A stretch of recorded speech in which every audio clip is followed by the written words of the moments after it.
Hyflex courses allow students to choose whether to attend face-to-face or online, synchronously or asynchronously.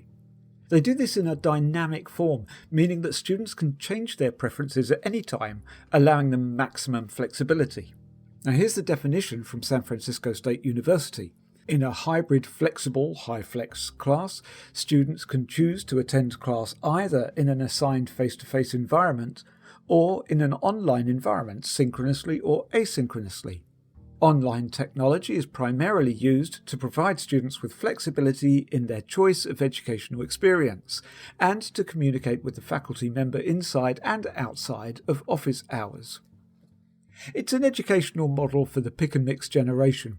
Depending on what suits your circumstances, you can attend a traditional classroom or lecture hall, or go online to join in with people live synchronously, or go online later to review content asynchronously. Hyflex therefore obliterates common student excuses for non-participation associated with schedule conflicts, travel difficulties and such. At the heart of the Hyflex model is the conviction that student choice is a central concern in not just teaching practice, but curriculum design and institutional organisation. And this is one of the more exciting things about what has been achieved at San Francisco, the extent to which essentially teaching and learning values have been a central driver that has reorganised the way in which courses are both taught and managed. The Hyflex course design is built upon four fundamental values: learner choice, equivalency, reusability, and accessibility. Learner choice. This value suggests that we as educators are obliged to provide meaningful alternative participation modes for students, letting them choose between participation modes daily, weekly, or topically. For example, I can't make it in this week, so I'll study online, but next week I really want to come in because I think I'll need more direct support with that subject. Equivalency. Now this is a cunningly complicated one. It suggests that we should provide learning activities in all participation modes, which leads to equivalent learning outcomes. Now, of course, equivalency does not imply equality, but the reference to learning outcomes here is key. It means that we're not talking about finding an equivalent online activity for what would normally be done in the classroom. Instead, the focus is on what the intended outcomes of any activity might be, and finding the most appropriate way to achieve those outcomes in each of the different delivery modes. Learning outcomes, says Beattie, not only determine the selection of content, but also guide the selection of specific instructional methods and appropriate measures of instructional outcomes. Such an approach is considerably more involving than, say, mirroring an in-class discussion with an online forum. It implies effectively designing a fully realised alternative set of activities for each mode of delivery. In this case, for face-to-face, for online synchronous, and for online asynchronous. For each activity, you'd need to ask, what are your goals for student learning? What are the specific details about what the student must know?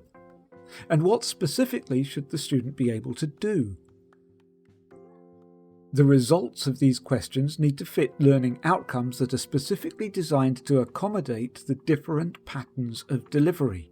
For example, a learning outcome that states demonstrate skills in managing a face-to-face discussion would be considered overly prescriptive for a Hyflex course because it limits the extent to which it can be met by asynchronous online students. But if all this sounds intimidating, at least there's the next value to cheer us up a little. Reusability. Utilising artefacts from learning activities in each participation mode as learning objects for all students. In the same way, for example, that this online course is something that we can use and reuse with minimal effort. If we delivered this course purely in a face-to-face classroom, then nobody else would be able to do the course unless we scheduled it to run again, which of course takes more time and more work. The final value is accessibility, equipping students with technology skills and equitable access to all participation modes. This value underpins the Hyflex methodology because the flexibility of different modes of delivery enables students to choose a pattern of study that best fits their personal needs. Of course, as we know, the issue of accessibility extends well beyond this issue of study patterns and includes ensuring that all course materials are accessible and usable for all students. So that's Hyflex. It's all about flexibility for the student.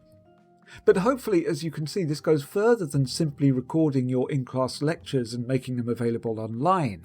It involves a significant redesign and expansion of teaching methods and resources. Is such a thing even remotely feasible, you may ask? Well, this is one of the questions we'll be exploring in the other resources on this course. Use the following menu to choose what you would like to explore next. Or if you would like to finish the course here and progress to the final quiz and evaluation, choose that option.